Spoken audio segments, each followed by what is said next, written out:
You ready? Welcome back to another episode of I don't know what to call this YouTube channel. I am your host, Lexington Jones. This is my co-host, Bronxy. And on today's video, we are getting into permitting. But first, goodbye, Bronxy. Goodbye, Bronxy. But first, your boy got a haircut. I look like a goddamn square watermelon with this haircut. Your boy looks like a goddamn striped calf with this Swiffer right here. Whew. I look legitimately like a baby boy. Like a baby boy. I look like Bronx like the baby boy. Yeah, I look legitimately like a child. And I'm not sure how I feel about it. So yeah, there you go. All right, but let's get into this video. This video is about permitting, which might be my least favorite part of starting a glamping business. But in order to do permitting, you basically have to reverse engineer what you want to get out of it. You're basically playing chess, meaning that there are multiple ways to get to the same outcome. So permitting correctly really depends on three major things. The first one is the type of structure you want to do. The second one is the number of units you want to have on your land. And the third is the type of zoning your land is. I will give you an example here. Let's say you want to do an airstream on 1 acre of land, and that land is zoned agricultural residential, then you have to do a conditional use permit. So the reason why I said you have to reverse engineer and then it's like chess is that basically you have two constants and the third option basically dictates itself. So back to my example of the airstream. Say I want to do a airstream and I have a 1 acre zoned agriculturally residential, then I know I can only do 1 unit with a conditional use permit. Then let's say we have 10 acres and I want to do multiple airstreams, then that determines a different permit that I would have to get for the structure, what my land is zoned, and how many units I want to have on that land. So step number 1 is really figuring out what type of unit you want to do and how many units you want to have on your piece of land. And then it is to find the right zoning for that land. So previously in the land video, I've walked you through how to find the correct zoning that you're in. And we're actually going to go back to the zoning and ordinance table, and that is going to show you the type of permit that you need. So let's jump in here right now. All right, let's jump into our zoning ordinance for Conditional County. We're going to scroll all the way down. All right, you scroll all the way down to in the Conditional County website. It's called Residential Zones, Permitted and Conditional Uses. This is where you're going to find what type of permit you are going to need based on what you want to do and the type of land that your zoning is. So as you can see, it is a grid on the top rows. You have the residential zoning districts, which is basically how your land is zoned. And then on the left-hand columns, you have the type of uses that you're going to want to do. I want to backtrack a second and think about this from an overview standpoint and from a strategy standpoint. There are a bunch of different ways you can do this. One, you can get a piece of land and go down the residential standpoint if you want to do an airstream or a travel trailer or a tiny home, right? Because those can permit as a single family residence, and even like a yurt, I think, can permit as a single family residence, but you can only have 1 or 2 of them on your piece of land, depending on the type of unit.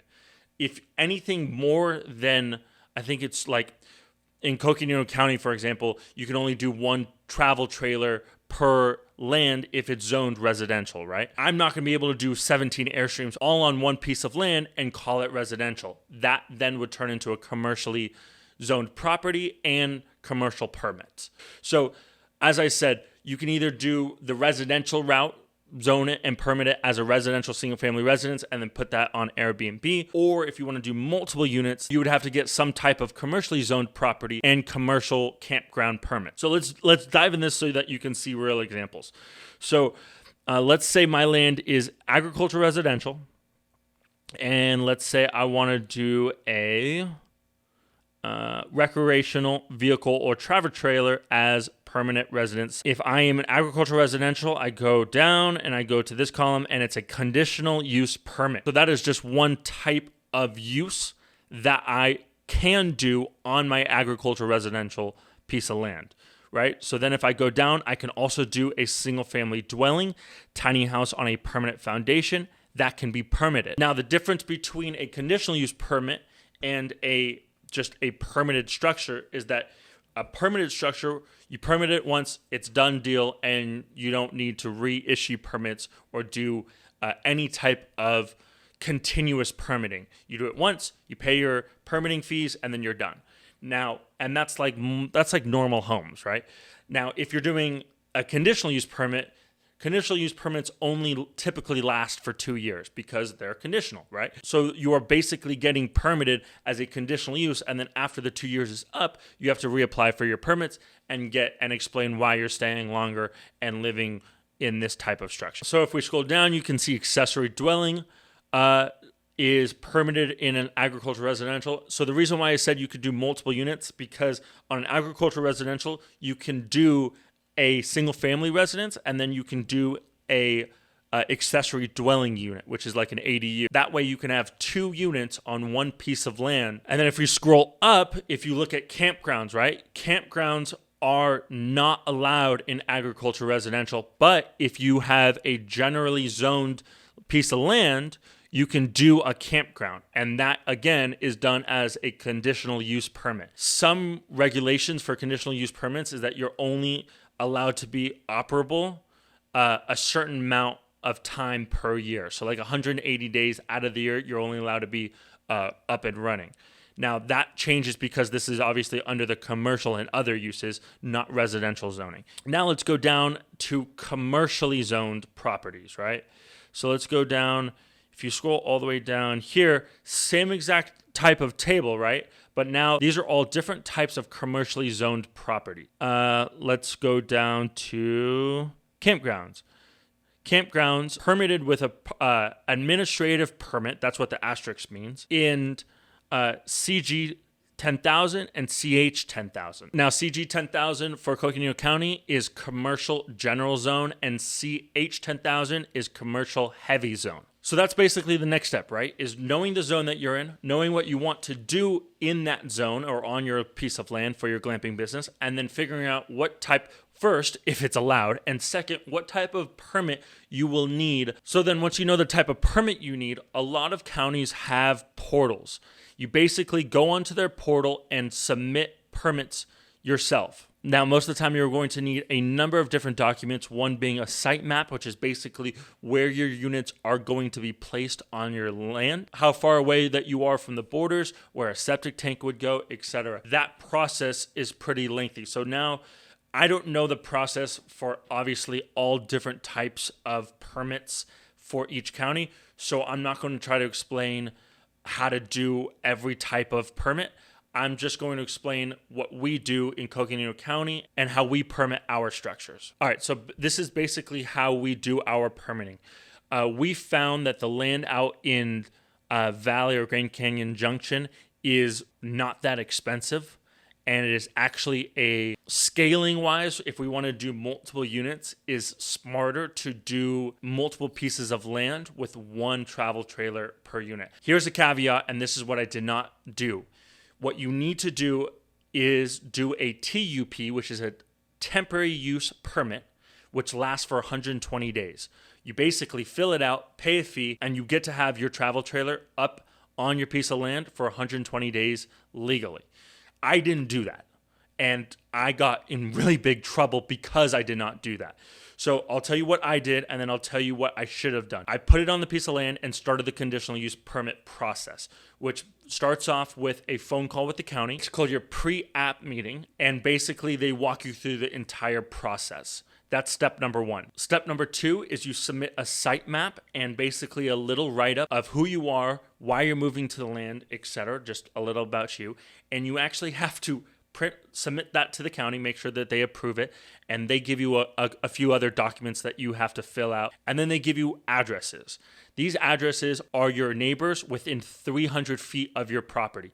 You legitimately have to print out all of these documents and mail each letter to each of one of your neighbors and let them know who you are and what your plans are for moving onto your piece of land. So what is also included in that letter that you send out your neighbors is basically a time and place to meet. You have to hold a public meeting with all of your neighbors, explaining and introducing yourself, a little meet and greet for your neighbors to basically say what up. So step number 2 is kind of a doozy one, but basically you have to get a site map and fill out a bunch of forms that the county sends you. And you have to take the site map, those forms, and a document of a date and time of a meeting that you are going to hold for you and your neighbors, and you have to send that to the neighbors within 300 feet of your land. Once you do that, step number 3 is basically holding that meeting. In Coconino County, you can do that meeting through Zoom, which is nice, and no one showed up to mine. So I literally was on Zoom for 30 minutes and no one joined. And it was very lonely, sad. And you have to write up a little write-up for the county and tell them what you talked about, etc. Now, since no one showed up, my write-up was very small, and I sent that into the county.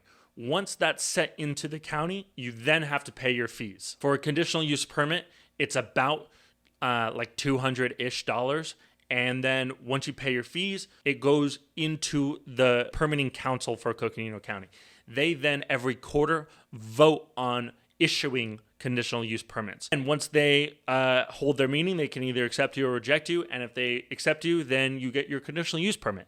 Now, that whole process takes about 3 to 4 months. I thought that it was going to take a lot quicker.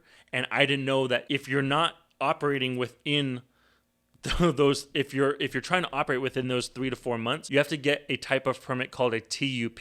A TUP is a temporary use permit. That is very, very simple. You basically write up a little paragraph of who you are and what you want to do. You send it into the county and pay a small $100 fee, and you get a temporary use permit. That temporary use permit is valid for 120 days. That basically bridges the gap between us putting our trailer on our land and our conditional use permit being accepted. Again, I cannot stress this enough. Make sure you get your permits. Make sure you get your permits. Make sure you are following all of the county guidelines, as I did not, and I had literally code enforcement come onto my property and send me a written notice saying that everything needed to stop. That is how we did our permits, and I know that is so niched out on a travel trailer, agricultural, residential, permitting as a single-family residence with a conditional use permit. I understand that type of permit not everyone is going to do. I can't speak about how to do a campground permit in South Dakota because I've never done that. The overall sequence is the same, right? Find out what type of zoning your piece of land is. Know what type of units and number of units you want to do and the type of units. So like 7 bell tents or 25 Airstreams, or figure out what you want to do and then figure out, one, you're allowed to do it, and if you're allowed to do it, what type of permit you are going to need. Now, here's a quick note.